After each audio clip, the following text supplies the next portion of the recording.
Salut les investisseurs, j'espère que vous allez bien et bienvenue dans ce nouvel épisode dans lequel on va parler de l'entreprise Michelin, entreprise qui a publié les résultats pour 2024 il y a peu et donc on va pouvoir débriefer de tout ça.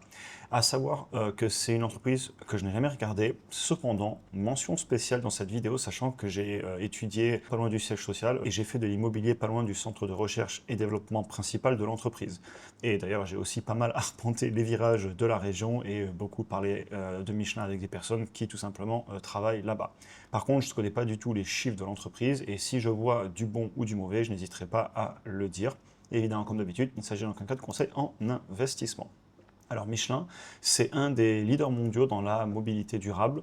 Il conçoit, fabrique et distribue notamment des pneumatiques pour tout type de véhicules, donc voitures, camions, avions, motos, engins agricoles. Et l'entreprise, elle est souvent citée pour son innovation au fil des décennies. C'est vrai que c'est une entreprise qui a un sacré track record, ça fait très longtemps qu'elle existe. Ils ont inventé le pneu radial, ils ont été très importants dans l'aviation. C'est vraiment une entreprise qui a un sacré historique, qui est là depuis longtemps. Je préciserai aussi qu'ils ont d'autres services, notamment des produits numériques aussi, les guides Michelin, et ils investissent pas mal dans les technologies et les mobilités du futur. Au niveau de la cote de l'entreprise, on peut remonter jusqu'à 1987 et depuis cette époque, le titre a fait, ajusté évidemment, on était en francs à l'époque, aujourd'hui en euros, mais ça a été ajusté, plus 216% donc depuis cette date. Et évidemment, tout à l'heure, on regardera un, s'ils payent un dividende, et deux, si le dividende a augmenté la performance dans le temps, parce qu'il faut le prendre en compte s'ils en payent un.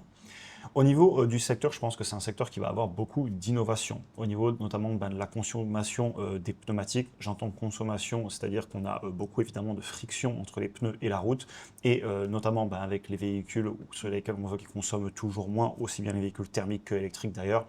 Il y a beaucoup de progrès à faire là-dessus parce qu'il y a une grosse déperdition d'énergie au niveau du pneumatique, évidemment, puisqu'on a une liaison à la route et donc du frottement, il faut que ça tienne au sol. Aussi, beaucoup d'innovation à faire pour tout ce qui va être les véhicules autonomes qui pour moi arriveront dans le futur, c'est qu'une question de temps. Je pense que l'être humain est capable de résoudre les problèmes de conduite autonome. Et donc, tout ce qui est détection d'usure des pneus, quand est-ce qu'il faut les changer, crevaison, etc. En gros, tout ce qu'il faudra faire quand on n'a pas une personne dans le véhicule qui est en train de prendre soin de son propre véhicule. Donc, beaucoup d'opportunités pour moi dans ce secteur et je pense que les pneus, ça ne va pas encore disparaître demain, alors que, à l'inverse, on a beaucoup de changements dans le monde de l'automobile et c'est un secteur qui se fait beaucoup disrupter. Mais là, on est dans le monde de l'automobile sans subir la disruption qu'on pourrait voir chez d'autres entreprises. Par contre, attention, évidemment, très forte concurrence. Au niveau du chiffre d'affaires, celui-ci est en baisse sur un an. Ils ont aussi une baisse sur les bénéfices. Cependant, ils sont toujours bénéficiaires et ils nous annoncent que les flux de trésorerie disponibles sont positifs. Et je me dis, il y a peut-être un truc à jouer sur Michelin et je pense que c'est pour ça que plusieurs personnes m'ont parlé, notamment en commentaire, parce que c'est une entreprise qui est dans le monde de l'automobile. Cependant, elle va peut-être pas être autant impactés que d'autres entreprises du secteur de l'automobile, justement parce qu'ils font des pneumatiques et ils ne font pas des véhicules. Et leurs pneumatiques peuvent aller sur absolument tous les véhicules. A priori, ils s'attaquent à une grosse partie des marchés. Donc si on prend les chiffres, au niveau chiffre d'affaires, première ligne, on voit que en 12 mois glissants, en juin, on était à 27,7 milliards et là, on vient de finir l'année à 27,2 milliards en 12 mois glissants. Donc le chiffre d'affaires continue à baisser, sachant que, regardez, il avait déjà baissé depuis plus d'un an, on était dans une tendance baissière.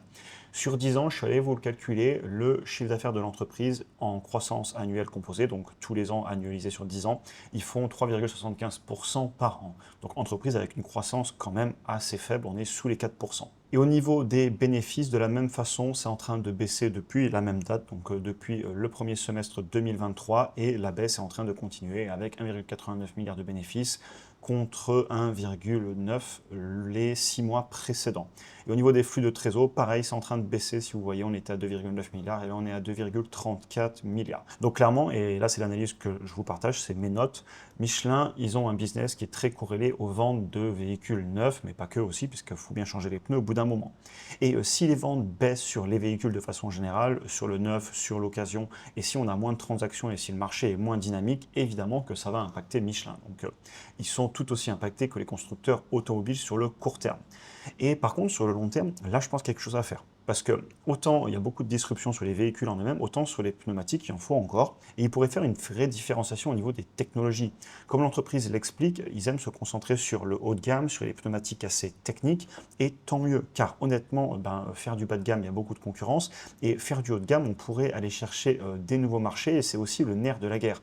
Parce que quand on fait du haut de gamme, on peut fixer un peu plus les prix et donc avoir des meilleures marges. À savoir que, comme vous le savez, au-delà de la croissance du chiffre d'affaires, un des points qui est extrêmement important pour moi quand je regarde une entreprise, c'est toutes les marges. Parce que les marges en disent beaucoup sur le business. Est-ce qu'on a de la concurrence? Est-ce qu'ils sont capables de fixer les prix, les avantages compétitifs, etc. Les marges, c'est quelque chose que je regarde très souvent et c'est d'ailleurs ce qu'on va regarder ensemble maintenant pour commencer l'analyse des chiffres. À savoir que je vais les ouvrir au fur et à mesure. Je ne les ai pas regardés volontairement. Je vous ai juste fait l'intro et je couperai la vidéo plus tard pour la conclusion. Une fois que j'aurai vu les chiffres, je vais prendre un peu de temps pour réfléchir et je vous ferai une conclusion après les avoir regardés. Donc je vous amène maintenant dans les chiffres. Première chose que je vais regarder, comme d'habitude, hein, c'est le chiffre d'affaires. Même si je vous ai déjà donné la croissance annuelle composée, on retrouve là sur 10 ans un petit peu moins de 4%. Donc le business, il a une croissance, mais il a une croissance quand même assez faible. Et si je vous mets ici sur 20 ans, on est à moins de 3% d'augmentation du chiffre d'affaires par an. Donc, sur un business qui est généralement très mature et qui a peu de croissance, on va essayer de se rattraper avec le dividende. J'imagine qu'ils en paient un. Et on va voir aussi s'ils sont capables de payer au niveau des marges. Si je vous amène sur les marges, on va aller les chercher ensemble. Je vous le fais en direct comme je vous le dis. Marge brute. On va aller regarder net et flux de trésorerie disponible aussi. Et on va mettre EBITDA parce que le EBITDA a l'air assez élevé. Et vous savez que c'est un très bon proxy pour le free cash flow. C'est pas du tout parfait, mais ça peut être utile. J'aime bien le regarder quand même de temps en temps. On va se mettre sur 10 ans. D'ailleurs, pour ceux qui veulent utiliser le logiciel que j'utilise, qui permet de créer des graphiques en direct pour comparer, n'hésitez pas à aller en description. Vous avez un lien avec moins 10% pour la communauté. Et en plus, ça soutient la chaîne. Et donc, clairement, ça permet aussi de continuer à faire toutes ces vidéos. Et tant que j'en suis à de la publicité, pour ceux qui veulent nous rejoindre dans le programme et aller un peu plus loin dans leur apprentissage en bourse, vous pouvez nous rejoindre. Vous aurez accès à toute la formation vidéo qui est vraiment la colonne vertébrale du programme, mais aussi mon portefeuille bourse et crypto, mes achats, mes ventes, les vidéos que je fais de façon hebdomadaire, analyse de portefeuille, mes séances de travail, les titres que j'analyse en ce moment, etc. Donc, n'hésitez pas à regarder, premier lien d'inscription et un grand merci pour tous ceux qui me soutiennent depuis les débuts. Retour sur les marges. Et bien là, je vous fais la réaction à chaud. 30%, plus de 30%, allez, trentaine de pourcents sur le long terme, là, une médiane, au niveau des marges brutes, mais c'est pas si mal que ça du tout pour de l'industrie. Parce que là, on a quand même des usines, on fabrique des pneus, et vous voyez, entre guillemets, c'est 30%, c'est pas non plus 80% comme on peut avoir sur certains business, c'est ok, c'est pas du service, mais on est sur de l'industriel, hein. Ils fabriquent des produits. Donc ça veut dire qu'il y a une vraie capacité à gagner de l'argent derrière, parce qu'il va rester à nous payer la R&D, pas mal de petites choses, la direction, etc. Mais on a déjà fabriqué les pneus, il nous reste encore plus de 30% dans la poche selon les années, et jamais en dessous de 26-27%, vraiment les points bas. Donc ça, c'est une bonne nouvelle. Franchement, bravo. Et du coup, on va certainement pouvoir payer un dividende. C'est une bonne nouvelle aussi. Au niveau de l'EBITDA, on est très bien, à 17-18%, et on va le retrouver du coup dans les flux de trésorerie disponibles. On va être, allez, si je prends la médiane, de toute façon, le logiciel la calcule, on est à aller entre 4 et 5%.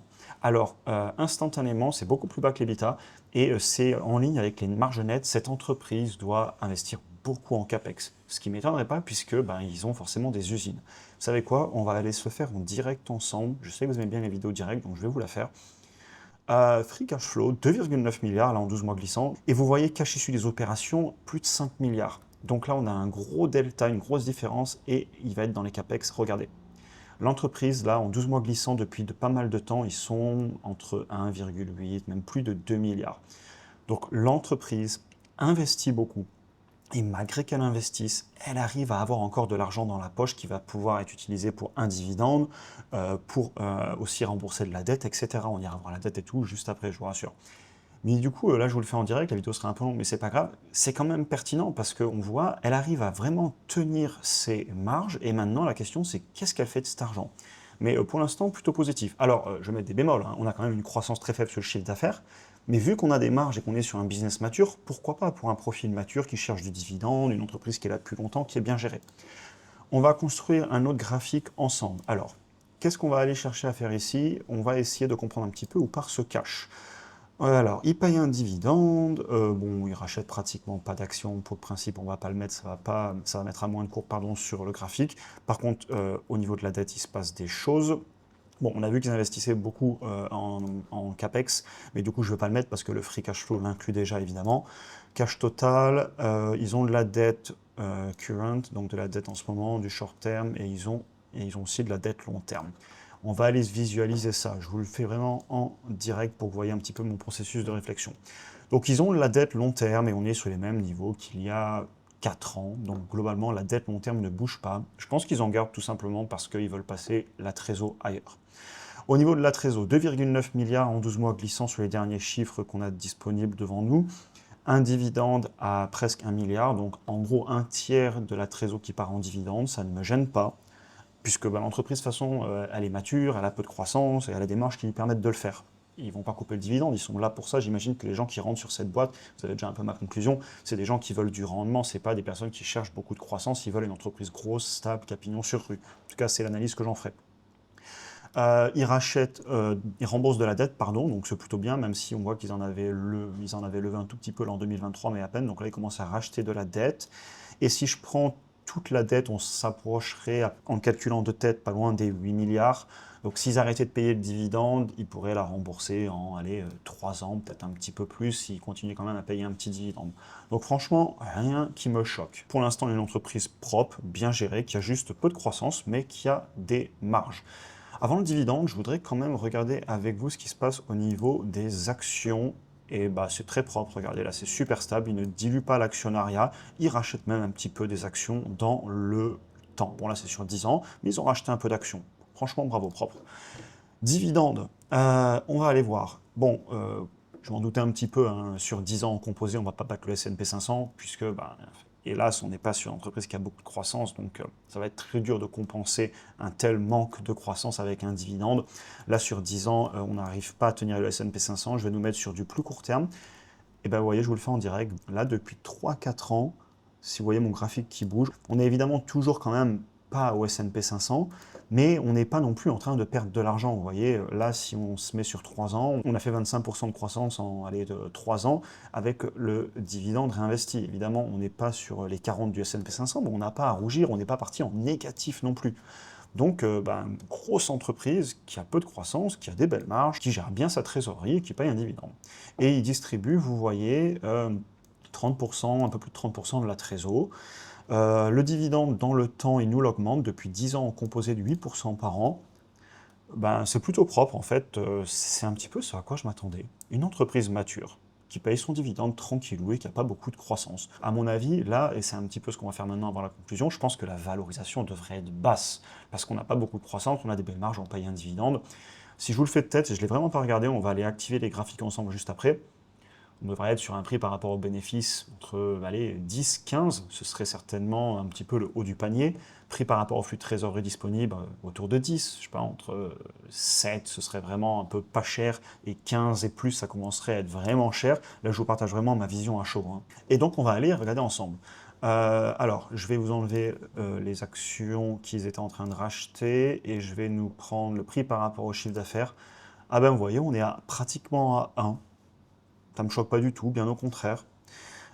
Prix par rapport aux bénéfices, je vais vous les chercher en bas, je vous le fais en direct, je fais une petite pause. Et vous voyez, là, la médiane, sur 10 ans, on est à 12.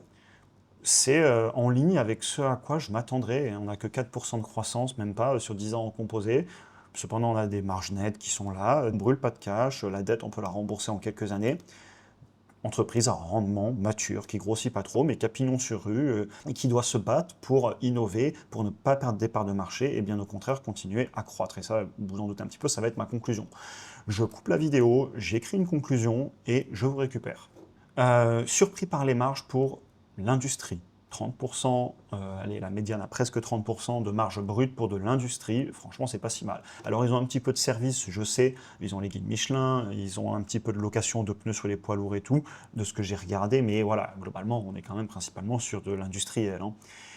Ils ont l'air d'avoir une petite capacité quand même à fixer les prix, parce que je pense qu'ils font du haut de gamme. Je sais qu'ils font des pneus haut de gamme pour la moto. Personnellement, je suis motard, donc j'utilise leurs pneus. Ils sont vraiment très très bons avec. Ils ont quelques concurrents qui sont bons aussi, mais ils sont très bons.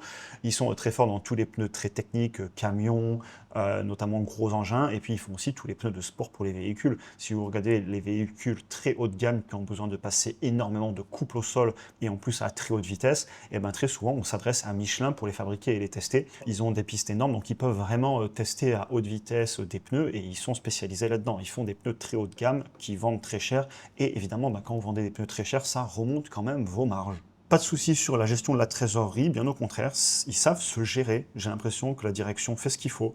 Ils ont un tout petit peu de dette à signaler, mais s'ils voulaient la rembourser, ils pourraient.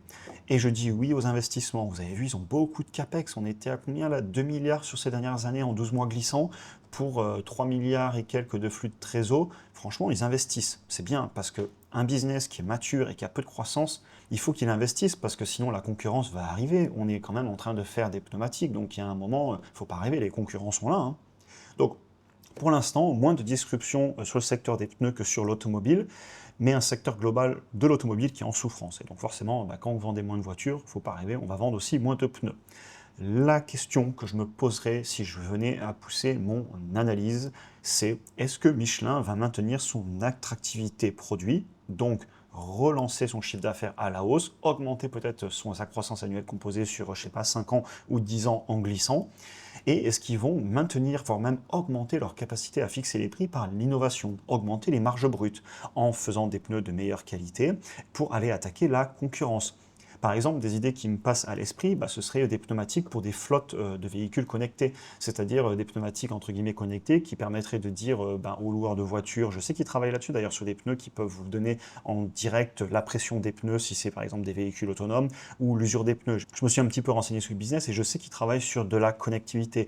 Pareil, des pneus anti-crevaison, ils y travaillent, ça c'est important parce que si vous avez plus quelqu'un qui s'occupe de la voiture parce que c'est des véhicules utilisés par tous dans le concept par exemple de véhicules autonomes, et encore une fois, je ne sais pas quand est-ce que ça arrivera, mais je suis persuadé que l'être humain arrivera à résoudre la conduite autonome. Ils ont des grosses choses à jouer. Pareil, de la même façon, qu'est-ce qui se passe s'ils faisaient un système de location de flotte de pneus? C'est-à-dire que comme on peut louer des voitures, ils pourraient aussi dire à des entreprises, écoutez, les pneus, on gère 100%, vous n'avez pas à vous en occuper, vous aurez tout le temps des pneus montés, propres, qui ne peuvent pas avoir de crevaison, vous faites votre business avec vos véhicules et nous, on s'occupe de vos pneus. Franchement, il y aurait des super choses à faire parce qu'on passerait sur du service et donc ça augmenterait les marges. Je vois plein d'innovations possibles et c'est une entreprise qui, depuis très longtemps, a su innover. S'ils arrivent à prendre un nouveau tournant, pourquoi pas s'y intéresser pour une analyse. Maintenant, je donne ma conclusion. Vous connaissez mon style d'investissement, je pense, et donc on est sur de la croissance et des marges trop faibles par rapport à mon style d'investissement, à mon profil et mon âge. Donc je vais passer mon tour, mais pour ceux qui seraient appelés à acheter cette entreprise, sachez que je continuerai à être client et à mettre du Michelin sur ma moto parce que j'ai que 2 roues et j'ai envie d'avoir des bons pneus. Un vrai potentiel et des difficultés sur le secteur. Chacun mènera son analyse, mais honnêtement, je vois des belles choses. Ça ne me correspond pas du tout, je ne peux pas investir dessus parce que ce n'est pas quelque chose pour mon profil. On paye du dividende, on augmente le dividende, on a peu de croissance, ça ne correspond pas du tout à mon portefeuille. Mais par rapport à d'autres entreprises qu'on a pu faire il n'y a pas longtemps dans le secteur de l'automobile qui vont très très mal et qui prennent des décisions court terme alors que ça va mal, eux, ça va pas si mal que ça, à part un petit peu de croissance lente, mais bon, c'est le business, on le sait, il est mature, ça fait 100 ans qu'ils sont là, ils vendent des pneus. On ne peut pas non plus s'attendre à des croissances de 15-20% par an, mais il n'empêche qu'ils n'ont pas de problème et ils se gèrent très bien. Et ça fait plaisir à voir, bravo. J'espère que la vidéo vous aura intéressé, je vous souhaite une excellente journée et à très vite pour un prochain épisode.